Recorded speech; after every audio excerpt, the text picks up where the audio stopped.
plants and seeds to grow, they need to be pollinated. Now, the key to making this happen are the bugs and bees which spread pollen between the plants, allowing for fertilisation. Our urban environments often don't support pollinators, but down the road from our whare, a group of locals have got together to help remedy this. Andrea Reed is a landscape architect. She realised a few years ago that Auckland's pollinators were in trouble. So she came up with the Pollinator Pathways vision and created the first one in 2016 in collaboration with Auckland Council, Gecko New Zealand Trust, ACOM and local community groups. Morena, Andrea. Kia ora, how are you? I'm well, what are you doing? Just having a look inside the bumblebee box. Do you want to have a look? Yeah, are there bumblebees in there? There used to be, but they've all flown off at the moment. E kōrero mai. He a te hua o te whakatū ara hainga. So what is a pollinator pathway? So this is our first pollinator park that we've got here, and this has got specially designed habitat that's good for all of our different native New Zealand pollinators and some of our exotic ones too.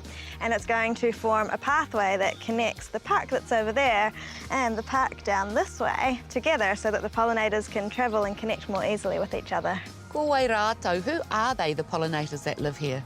I guess the first one everyone thinks of is your honeybee, because when you think pollinators, you think of a bee.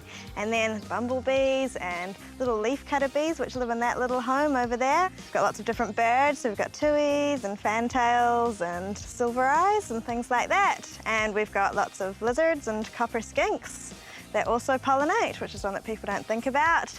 And we've got butterflies and moths and lots of different insects, and even bats will pollinate too. Are there bats around here? I don't think we've got any here, just because we're pretty close to the central city and they're mainly out in our bush areas. But with initiatives like this, hopefully we can start to draw some of them out of those areas and bring them to our cities too.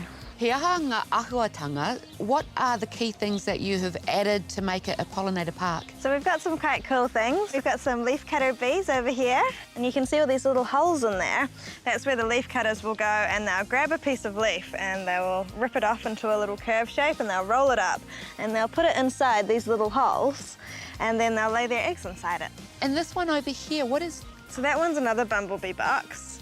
Is this park used as a learning place for kids to learn about? Yeah, every time we do a workshop or an open day, I always try and teach people as much as I know about them, and so I'm always learning more, so I can pass on that information to everyone who comes and enjoys the place as well. Because the more you learn about nature and how it works, the more you actually want to interact and look after it. Yeah, exactly. Yeah. Should we go and check out the pollinator wall? Yeah, sure. He a ngā tūmomomia, what are the things that you've used here for these habitats? So this one here is we've put some packed in clay, and that's to attract our native solitary bees that you can find in New Zealand. We've also got some sticks and bark and bracken and things like that, which make great hiding spots for things like our copper skinks. And the wall itself, I love the use of these bricks. It looks really great, as well as providing a really practical home for so many different kinds of species of insects in here. Yeah, and the more the Smollenbeckia here grows, the more it'll cover and tangle itself into the wall, which is pretty cool, because this creates really good habitat for those same copper skinks and lizards, but also our native copper butterfly needs this to lay its eggs on as well. So we have a little koha for the pollinator path, which is a little kawakawa tree. Cool. Shall we find a place to put it? Yeah, let's do it. So I was thinking we could put it in here somewhere, because it's nice and shady, so that the kawakawa will be able to grow all right.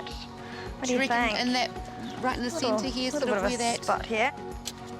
Me pēia e tai atu tangata. How do other people get involved in creating pollinator pathways? So we've got a website, which is pollinatorpaths.com. We've got a toolkit that we're putting together at the moment, which will help communities figure out how they can get funding and get these in their local parks, and start to connect their local parks as well and put things along their berms. So there's our kawakawa, and what pollinator is that particularly good for? So it gets these beautiful flowers on it, which are wind pollinated, but it also gets these berries, and they're dispersed by the birds. And so what are the other key plants in here which attract the specific pollinators? Right. So we've got this one here in front of you. So that's quite a commonly known one, our swan plants, which are great for are monarch caterpillars and butterflies. Got this one here, ringer ringer, and that one has beautiful big flower stalks like the one over there, which provide nectar for some of our insects. So we've got this one here, which is Coprosma, and that one's a great ground cover for suppressing the weeds and providing great places for lizards and insects to hide in amongst. We've got your Manuka and the Kanuka. The bees love these ones. I see you've got quite a bit of clover in the garden. Yeah, clover, most people think of as a weed, but the bees love it, so we like to keep it there.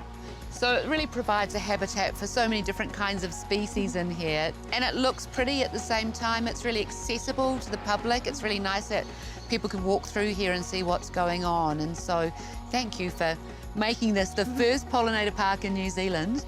And hopefully there'll be many more. Thank you.